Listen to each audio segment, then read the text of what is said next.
Hi, this is Jeffery Flucker, and today is Thursday, February the 7th, 2020. I'm out in the Coachella Valley near a town called Calapat. We're fishing here at one of the drops of the Alamo River, going from Flatheads. I got my dad here. Say hi, Willie.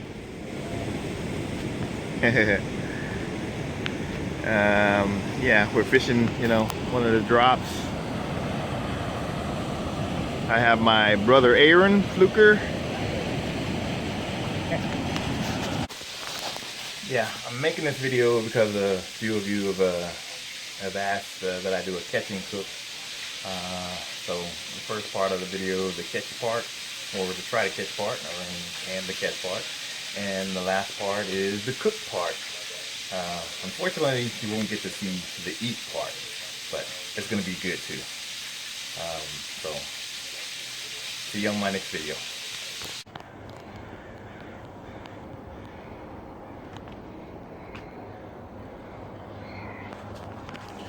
Well, the city is coming alive, and we're heading to our next fishing adventure. Got my dad and my oldest brother here. We're gonna go down and hopefully we're gonna catch some catfish. Stay tuned. This is Jeffery Flucker. Like always, like, comment, share, subscribe, and we'll see you in a minute. Get out there and go fishing. So we've been fishing now for about maybe 5-10 minutes. We're using our heavy rods, 50-pound braided line. We're using circle hooks. I think it's a 5/0. We got a nice big fat chunk of carp on there. I heard from one of the other fishermen out here in the valley that carp is one of the go-to baits to go for the flathead, so I figured I caught one last week. I'll give it a shot and see what happens. Like I said, we just been fishing about maybe 10 minutes, so we're gonna give it maybe an hour, and then we'll go hit one of the other spots.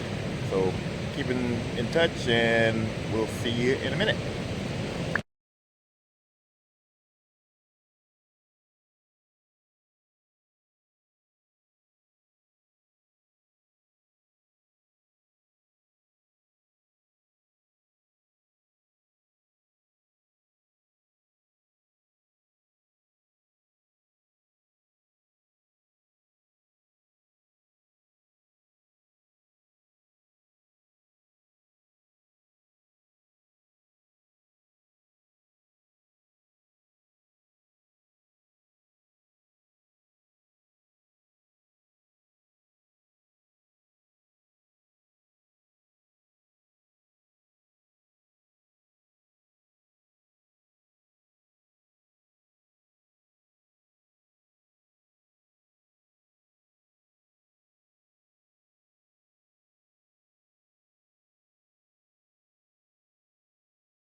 Okay, so what we got, make sure it's recording, and it is. Okay, so we had put some carp on this rod, and it had the spider wire on the leader, so we cut the spider wire off because the monofilament will keep it more horizontal instead of getting wrapped around the weight. It'll be more stable. So we're gonna go ahead and tie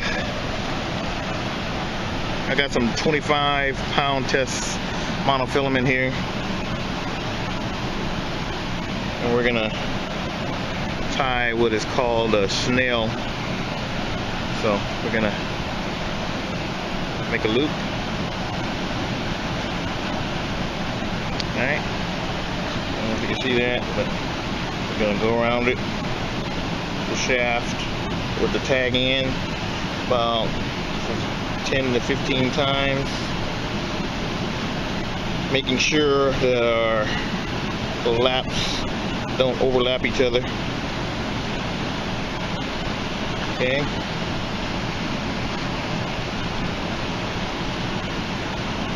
One more time. Make it nice and neat. We're gonna grab it and go back through the little eye that we made, put the tag in. We're gonna pull it, cinch it down, and then we're gonna pull it toward the top of the hook. Get to wet it. That way it slides.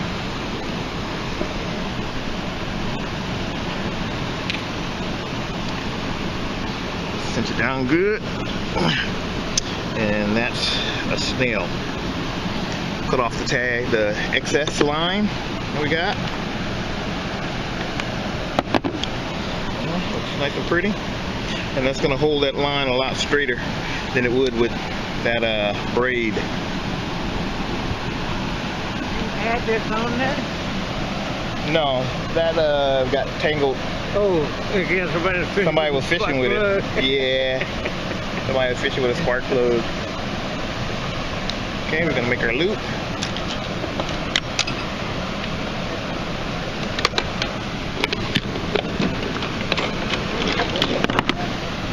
And there we have it.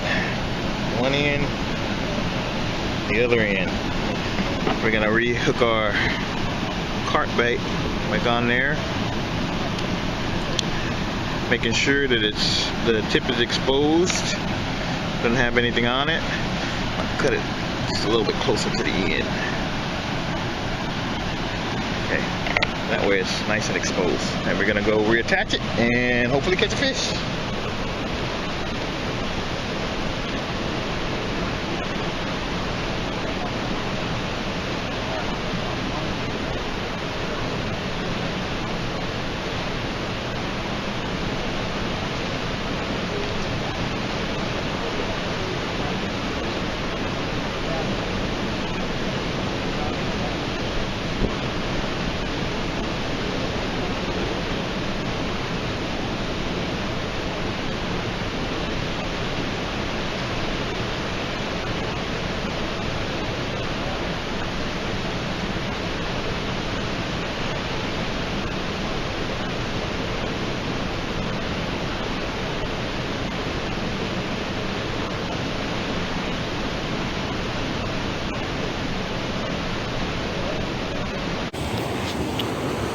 Okay, Jeffery Flucker here again. It's a little later. We're still on the Alamo River, the second drop. Looks really nice. Definitely a promising spot. We're still fishing with the carp and the tilapia minnows. Our water's kind of slowing down, quiet down. But yeah, that right there is a death trap. You fall in there, you're done. Nobody's there to pull you out. But we're gonna give it a shot, see what happens. Stay tuned and see what we do.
Okay, we're at spot number 3.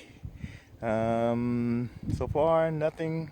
A couple of turtle bites, and that's about it. I know this winter time and that it's slower in the winter, but I mean, hey, fish gotta eat too, so I'm expecting big things from them.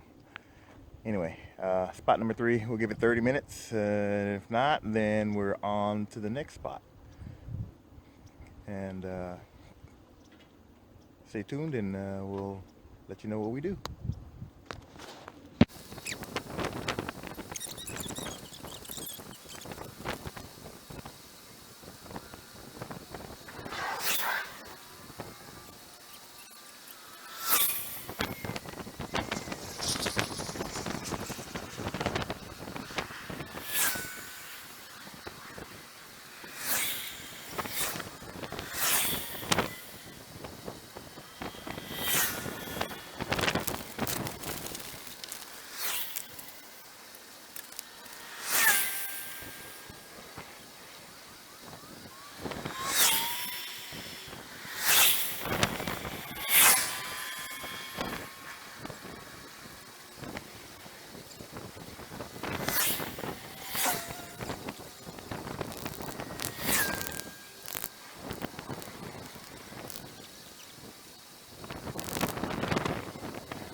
Well, here we are at number 4.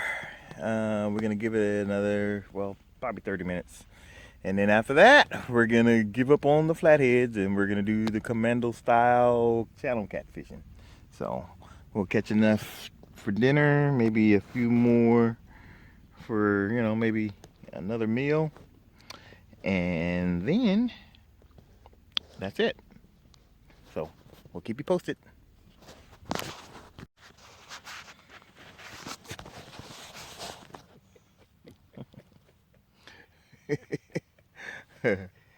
Pops is laughing at us. Well, it looks like we're gonna come up empty this time on the flatheads. So what we're gonna do is we're going to go and do some Commando style fishing.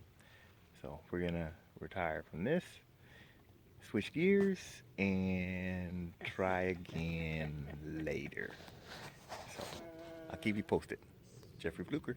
Like always, like, comment, share, subscribe, and get out there and go fishing.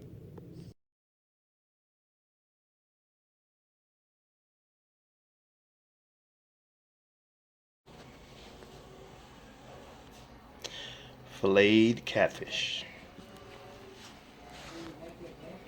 Backbone.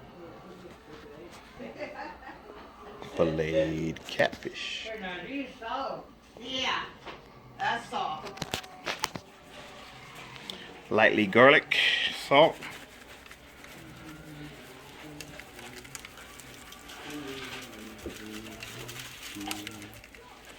And all I use is Lawry's garlic salt.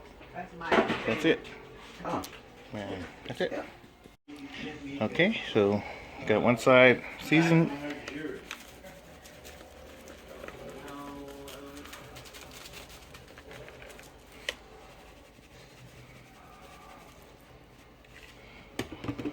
I already flipped it, so. Alright. Alright. Now to batter. Okay, so now for the breading of the fish. All I use is white regular flour in a gallon Ziploc bag. And since you've already seasoned the fish, all you do is drop it in.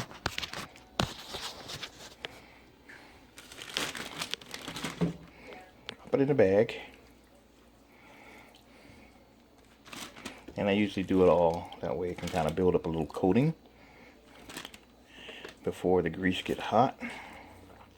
I like my flour batter a little thick. Alright, close up the bag and then just shake it. Make sure you're coating all the pieces good. Okay, this is the frying pan I'm going to use. It's got plenty of seasoning on the outside. It's a cast iron. It's been in my family for I don't know how long, but it fries real well. Okay, so I wish you could hear, smell the smell that's coming out of this bag. It smells wonderful with garlic salt. So got some pretty good sized pieces. I think I'm gonna cut that one in half. It's kind of big. So as you can see, the coating is nice and full. I'm gonna cut this one in half.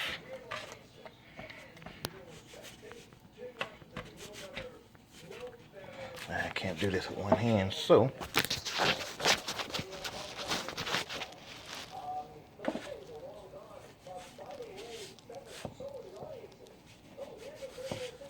hope this is coming out. Alright, cool. Oops, sorry.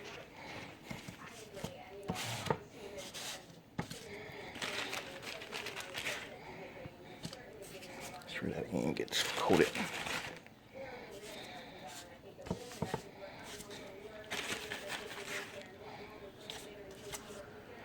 One of the most important things, for me anyway, when I cook my fish is the grease temperature. I like it to be hot enough to make it kind of, not boil, but I guess fry hard, but not so hot that it burns the meat, and not cold enough where the meat kind of sits there and, you know, doesn't do anything. I want it to immediately start cooking. So that's probably enough to go in the skillet for right now. Grease is in the skillet getting hot, and I'll be back when I'm ready to put it in. Okay, the grease is hot. Typically this is how I tell. I walk over to the sink, I get a drop of water, my finger, and I flick it in the grease. Nothing happens. Okay, yeah, starting to boil a little bit or fry, whatever it is. It's almost ready. A couple more minutes. Okay, try it again.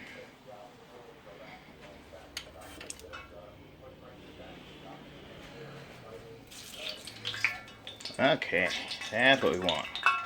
That bubbly, popping, frying, boiling water type of sound. It's ready for fish. So, we're gonna take our fillets, gently coach them into the hot grease, and it should immediately start frying. It shouldn't just sit there. That's what you want. And it's very, very important to maintain that frying throughout, because you want your fish to be flaky and crispy on the outside yet tender on the inside, but you want it to cook all the way through. So I'll be back when they're ready to flip. Okay, you see how it's really frying really well? That's what you want throughout the cooking cycle. Alright, so it's time to flip them for the first time. I usually flip my fish probably about 3 times. First time just to kind of get the flour equally fried, I guess. See how it's already starting to get that little flake on it? That's what you want. So, back when it's time to flip again. Okay, ready for its second flipping. So, I'll go ahead and do that.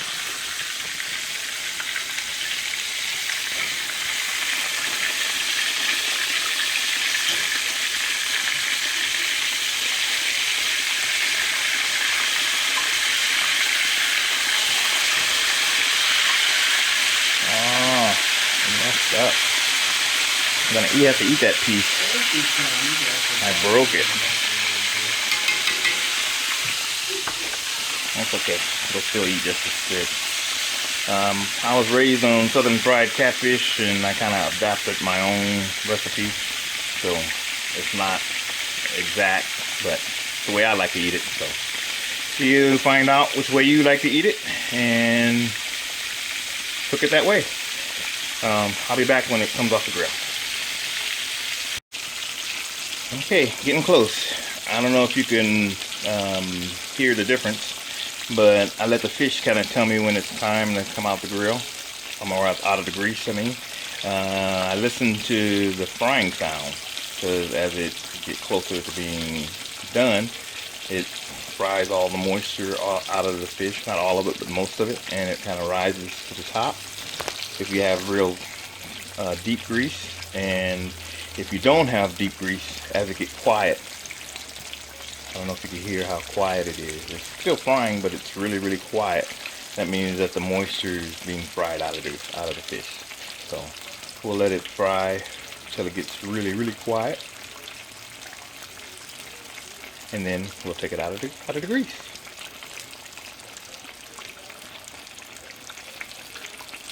Hear how quiet it is? Almost ready. Okay, it's gotten really, really quiet. So that's telling me that it's ready to go. Look at that. Nice. Nice.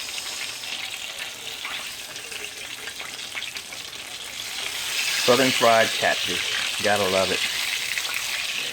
This fish was swimming hours ago, and now it's been filleted and ready to eat. So if you like this video, please comment, thumbs up, share, subscribe, and I'll see you on the next video. Yeah, so when you're frying a fish, one other thing to note on is the thicker the meat, the longer you need to let it fry, because you want to make sure that everything, gets thoroughly cooked throughout the fish. The small, thinner pieces are cooked first, so you may have to take them out a little early. This is a batch that I made just a few minutes ago, and look how golden brown it is. It looks beautiful, and believe me, there was a little piece that I tasted. It is pretty darn good. So this is Jeffery Flucker. Like always, like, comment, share, subscribe, hit the little bell. That way you'll get a notification whenever I post a new video. So like always, get out there and go fishing.